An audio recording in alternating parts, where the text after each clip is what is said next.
കാവേരി നദിയുടെ തീരത്താണ് മാസ്റ്റർ CVVയുടെ വീട്. കാവേരി നദിയിൽ അതിൻ്റെ തീരവും തമ്മിൽ അഭേദ്യമായ ബന്ധമുണ്ട്. മാസ്റ്റർ CVV ഒരു സംഗീതജ്ഞനായിരുന്നു. കാവേരിയുടെ നദിയുടെ തീരത്തിരുന്ന് അദ്ദേഹം പാട്ടുപാടിയിരുന്നു. ആ പാട്ടുകൾ കേട്ട് സർവ്വജീവജാലങ്ങളും ആസ്വദിച്ചിരുന്നു. അതിലൂടെ അവർ ബ്രഹ്മസമാധി അടങ്ങിയിരുന്നു. ഈ കാവേരിയുടെ നദിയുടെ തീരത്താണ് അദ്ദേഹം യോഗ ക്ലാസ് ആരംഭിച്ചത്.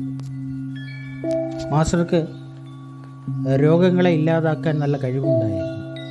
ഏതൊരു വ്യക്തിയും അദ്ദേഹത്തെ കാണാൻ വന്നാലും ആ വ്യക്തിയെ സംബന്ധിച്ച വിവരങ്ങൾ ആന്തരിക ജ്ഞാനത്തിലൂടെ അദ്ദേഹം ശേഖരിക്കുമായിരുന്നു.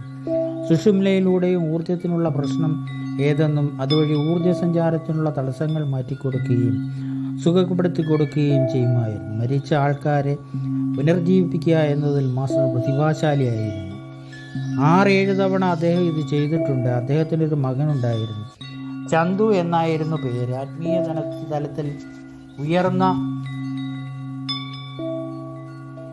നിലയിലുള്ള വ്യക്തിയായിരുന്നു. തൻ്റെ പിതാവിൻ്റെ പ്രവൃത്തികളിൽ അദ്ദേഹം സഹായിച്ചിരുന്നു. സാധാരണക്കാരെ സംബന്ധിച്ചിടത്തോളം ആ കുട്ടി അസാധാരണക്കാരനായിരുന്നു. കൊച്ചുകുട്ടികളെ പോലെ സംസാരിക്കുകയും അച്ഛനെ പോലെ ലിറ്റർ കണക്കിന് മോര് കുടിക്കുകയും ചെയ്യുമായിരുന്നു.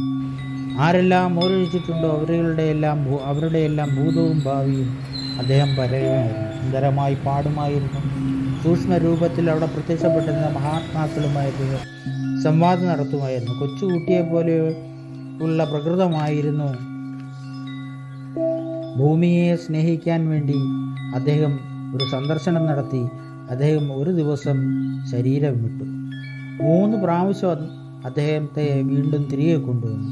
3ാമത്തെ പ്രാവശ്യം ആ കുട്ടി പ്രഖ്യാപിച്ചു, ഇനിയും ആ ഭൗതിക ശരീരത്തിലേക്ക് പ്രവേശിക്കേണ്ട കാര്യമില്ല എന്ന്. മാസ്റ്റർക്ക് ഇത് നേരത്തെ അറിയാമായിരുന്നു. തൻ്റെ ഭാര്യയുമായി സംസാരിച്ചതിന് ശേഷം ആ ആത്മാവിനെ അതിൻ്റെ വഴി തുടരാൻ അനുവദിച്ചു. മാസ്റ്ററുടെ അമ്മ മരിച്ചു.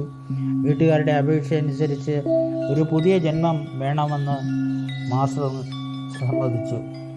അമ്മയുടെ ശരീരം 18 ദിവസം സൂക്ഷിച്ചു. 18ാം ദിവസം ജീവനെ തിരികെ കൊണ്ടുവന്നു. അദ്ദേഹം ഒരു കുട്ടിയെ മരണത്തിൽ നിന്ന് രക്ഷിച്ച് കൊണ്ടുവന്നു. ആ കുട്ടി ഒരു റബ്ബർ പന്ത് വിഴുങ്ങി മരിച്ചു. ഈ വിവരം മാസ്റ്ററെ ധരിപ്പിച്ചു. കുട്ടിയുടെ വീട് വളരെ അകലെയായിരുന്നു.